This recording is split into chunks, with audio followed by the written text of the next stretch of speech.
Some lefty took a few swings at JD Vance's Ohio home with a hammer, and it might not surprise you that it's probably lefty, but what actually we do know about this suspect might surprise you. Let's get into it.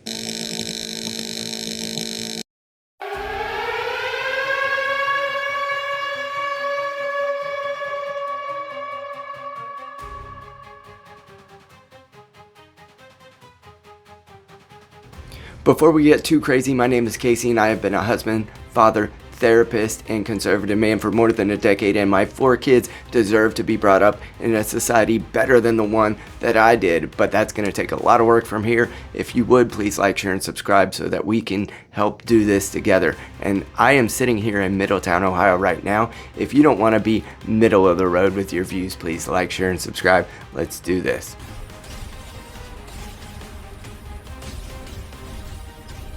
Okay, so the suspect who was arrested as the result of having taken a hammer to JD Vance's Ohio home was arrested yesterday in the region where I'm in, which is Middletown, Ohio, and where JD Vance had grown up in. The suspect's name, which ordinarily I probably wouldn't share, was named William DeFoor, D-E-F-O-O-R, and he lives in the Hyde Park area of Cincinnati, and it looks like he was brought up in a middle class family, and there's a lot of, just normie looking type of things when I dug into his social media, which has not been scrubbed to this point. The reason why I could dig into this individual's social media is because he actually used an alias.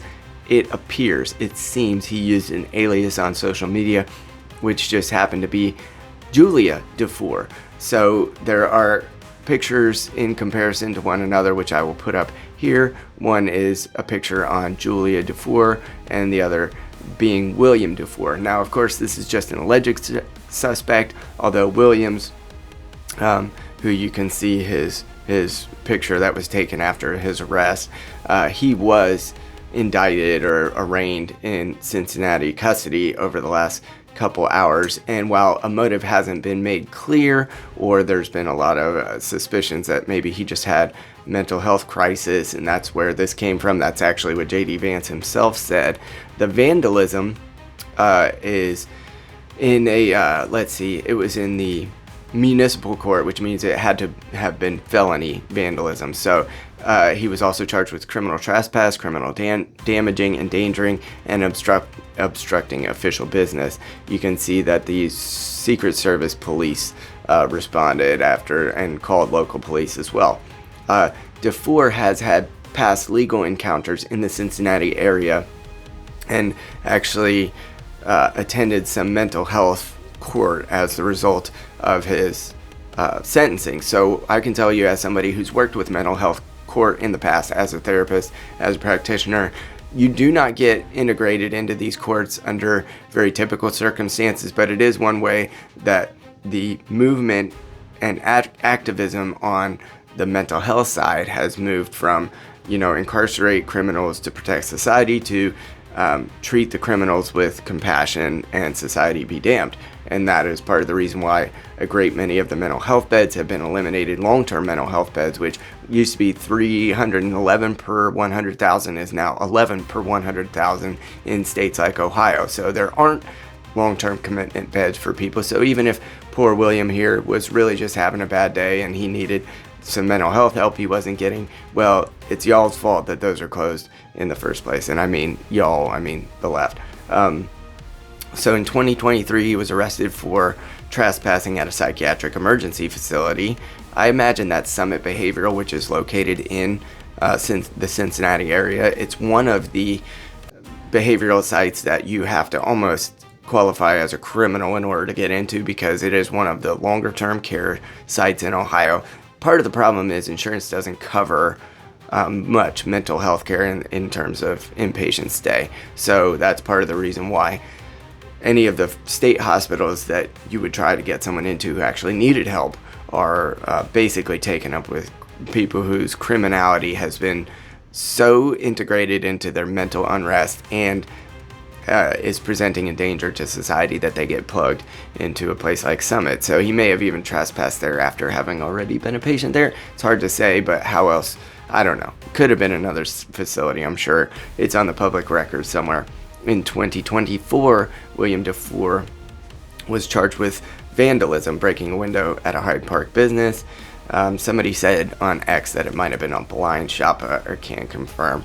Mental health treatment in lieu of conviction. So this is where he's getting mental health court. He has to participate in therapy, go there every so often, and then some therapist who's most likely a left-winger is going to sign a letter to the judge that says that this person no longer needs my services. So that person should quite honestly be under investigation at this point. But because psychology is so integrated with Marxism, if this gentleman who punched the holes in JD Vance's window is performing Marxist duties and perhaps is participating in more than that on the part of Trantifa or others, then he definitely will get a signed letter from that guy. Or girl, more than likely a girl therapist. I don't say that out of spite. Women are like vast majority women. Women are vast majority of the therapists in the United States. So in 2024, he was charged with vandalism, and then he was part of the mental health docket somewhere locally. Authorities were alerted to the break-in by the Secret Service. He broke some windows with what looks like a hammer. It doesn't really look like he was trying to break in because, as Tim Pool states, he did break 3 windows, just kind of broken, not trying to break through, although I'm not sure if those windows might be reinforced.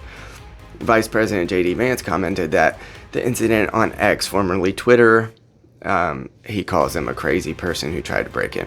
Okay, so when I went through Julia DeFore, her social media, which I cannot confirm that this is the suspect, but again, you saw the pictures side by side. When I went through Julia DeFore's social media, they, have the same locality as the suspect in this case. So it's possible they look extremely similar, but also, interestingly enough, they were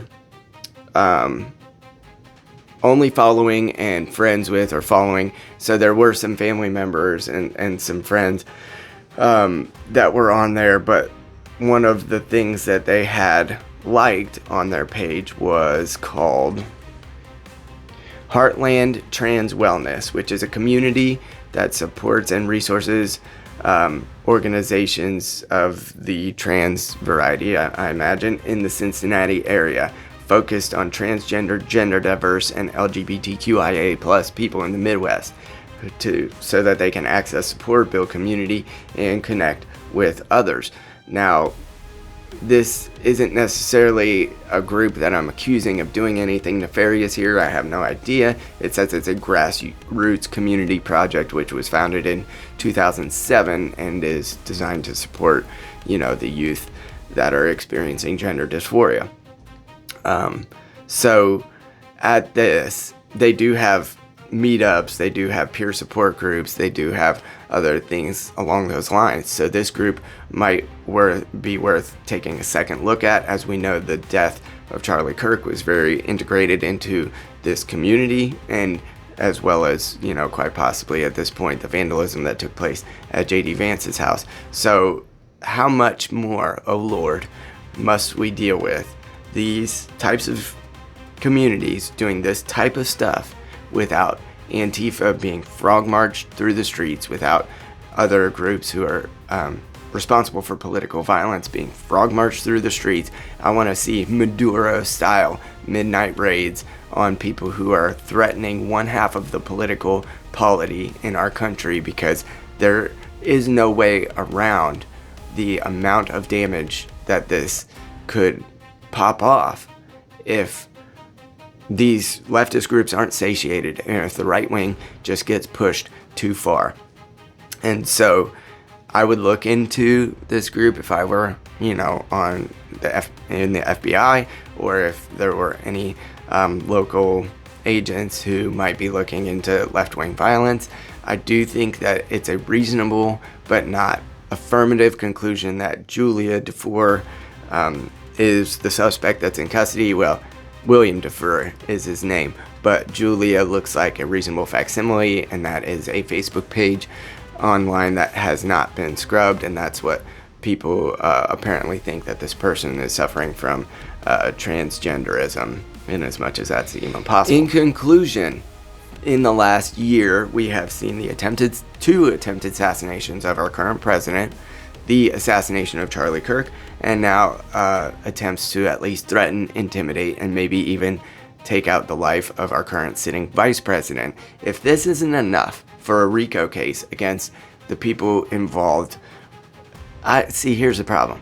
There are so many deep claws and so much deep funding. And by the way, just in conclusion, the gentleman in question, William DeFore, his father, this is reasonably well established because this isn't going under an alias this time like his other identity might be. But it does appear that he's donated to Act Blue. Both of them, the father and son, have donated to Act Blue over the last 9 months. So don't let the news tell you that this gentleman who stopped by JD Vance's home is just a MAGA chud who is mad about Maduro and state sovereignty or some nonsense. Do not let that happen.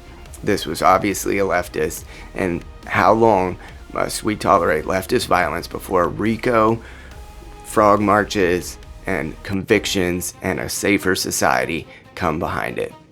If you would like a safer society that gives our children the chance to thrive, that's why I started this channel in 2020 for obvious reasons. It was under serious suspicion at that time whether we would have a safe society. Please like, share, and subscribe. I'd love to do this together. Thanks for all the followers to this Midwestern midwit. And I'm sitting here in JD Vance's hometown of Middletown, Ohio. And who would have thought that there'd actually be news from here? Let's do this together. Talk to you soon.